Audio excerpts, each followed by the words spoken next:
খাওয়া মুসলমান, মিষ্টি খাওয়া মুসলমান। মুসলমান জানে না কোনটা ইসলাম করতে বলে, কোনটা ইসলাম করতে বলে না। তুমি জুমার নামাজ পড়ছো, কোনো খ্রিস্টান নাই, হিন্দু নাই। তুমি ঈদের নামাজ পড়ছো, কোনো খ্রিস্টান নাই, কোনো হিন্দু নাই। তুমি শবে বরাতের নামাজ পড়ছো, কোনো খ্রিস্টান হিন্দু তোমার মসজিদে আসে না। আর তুমি মুসলমান, ইসলামের অনুসারী হয়ে মন্দিরে গিয়ে নাচানাচি করো। তোমার চাইতে জালেম আল্লাহর জমিনে একটাও নাই।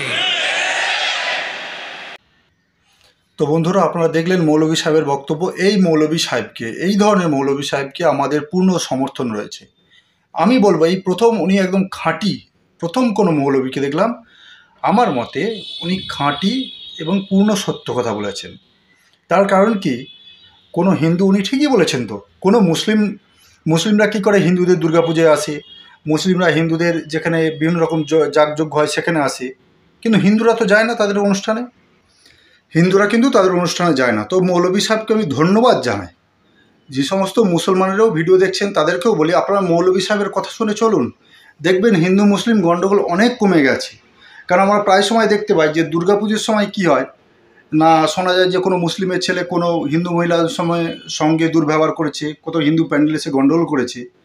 তো মৌলভী সাহেব যার কথা বলছেন সেই কথা আপনারা যদি 100% সত্য মানেন, যে আপনারা হিন্দুদের পূজা পার্বণে আসবেন না, আপনারা হিন্দুদের পূজাস্থলে পূজা মণ্ডপে প্রবেশ করবেন না, হিন্দুদের পূজায় অংশ নেবেন না, হিন্দুদের উপবাসে দিকে তাকাবেন না, তাহলে কি হবে, এই যে আপনাদের নামে যে ফালতু বদনাম বা আপনাদের নামে যে বদনাম ওঠে না, যে হিন্দুদের পূজায় গিয়ে মুসলিমরা গণ্ডগোল করেছে, আপনারা যাকে ফালতু বদনাম বলেন, সেটা অন্তত আর থাকবে না, সেটা মিটে যাবে।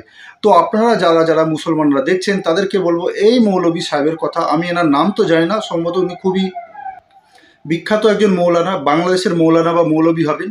তো তিনি খাঁটি কথা বলেছেন।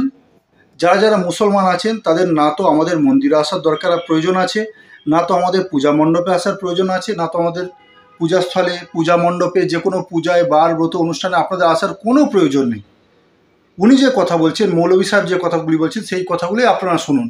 আমাদের পূর্ণ সমর্থন রয়েছে, এতে আমরা খুবই খুশি হব। কারণ কি, আমরা পুজোর সময় অনেক স্থল থেকে এরকম পাই যে মুসলিমের ছেলেরা মেয়েদের সঙ্গে এরকম, এই জিনিসগুলো যাতে না শুনতে হয়, আপনাদেরকেও শুনতে হবে না।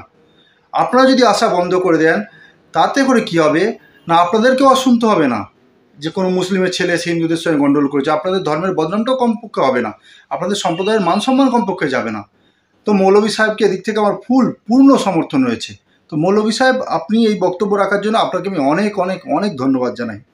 তো যারা ভিডিওটি দেখছেন, যেসব হিন্দুরা, প্রত্যেকে জানাই শেয়ার করুন। ধন্যবাদ, নমস্তে, জয় শ্রীরাম।